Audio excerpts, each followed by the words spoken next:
Okay, I'm gonna make a gazpacho, which is a cold tomato soup. Now the cold tomato soup is very interesting because there's no cooking involved, no heat, no nothing. It's all about fresh ingredients. Here you can see, I see if I can get this done. I cannot change the camera, this is shit anyway.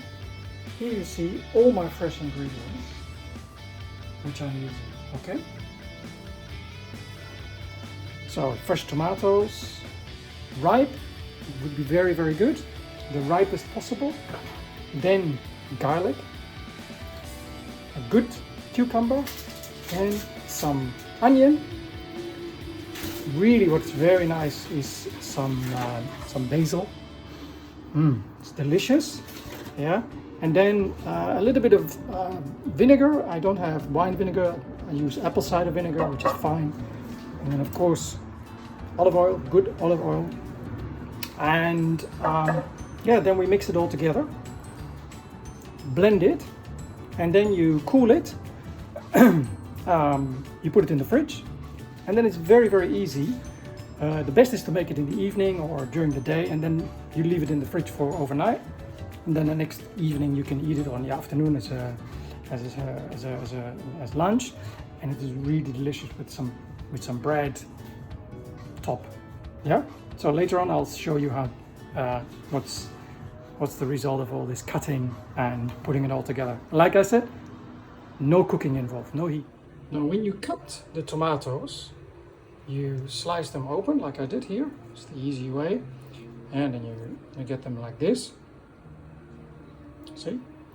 And then with a spoon you take the center out, and then you keep everything like this, and then I will do all the tomatoes just like that. Okay, and then you put it into the blender. So in the meantime I've also cut a red onion, but doesn't matter, you can also use a yellow onion, it's not really that important. Depends a little bit on your taste. And I put 2 cloves of garlic because it gives a really nice kick to the soup. So it's really, really tasty. Yeah. So this I'm going to put also in the blender. Yeah. And then I'm going to put some other liquids in as well, which I'll show you. And also what you add is the fresh basil. It's about a quarter of a cup, I should say, but you know, you see the handful, a good handful of leaves, of course without the little branches, or what you call them, or just the leaves. Just the leaves, and you put them as well in the blender. So now a quarter of a cup of the olive oil. And this is still the one which we got out of Italy. This is beautiful olive oil. There you go.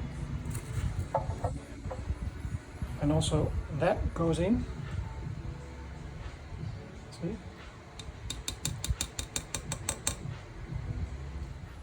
Then we put 2 tablespoons of vinegar. I use apple cider vinegar, but you can also use wine vinegar, white wine vinegar, red wine vinegar. It just gives a little bit of the acidity to it, which really elevates all the tastes. Okay, now everything is in a blender, and here we go.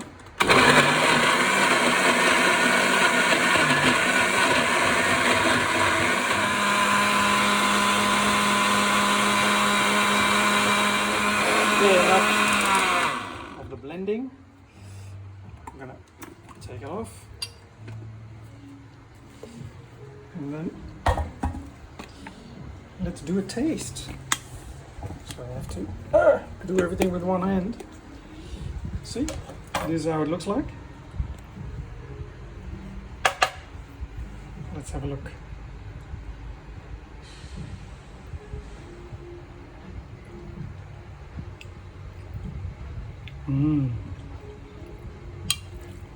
Beautiful. It's got this nice kick to it, which comes from the garlic.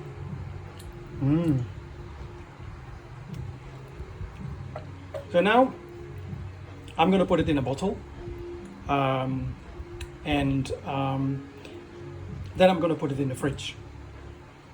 Yeah, and then when it's nice and cold, it's going to be heerlijk.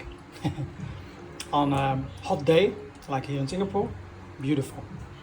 Enjoy. So, I put it now in a bottle. Let me show you. See? And this is a little bit still undiluted. So, I would recommend cool it down, leave it in the fridge for at least a few hours. And then when you're ready to drink it or eat it, then put a little bit of water with it and mix it properly, so it's got a little bit more watery taste. Otherwise it's very thick, a little bit too thick maybe. And yeah, you can still add to your liking some salt or pepper. And then in serving is nice. You put it into a bowl, put some basil leaves on top. You could even cut some paprika, capsicum, in little pieces and put it on top of little tomatoes, and then there you go, you got a very nice soup. And no cooking, no heat.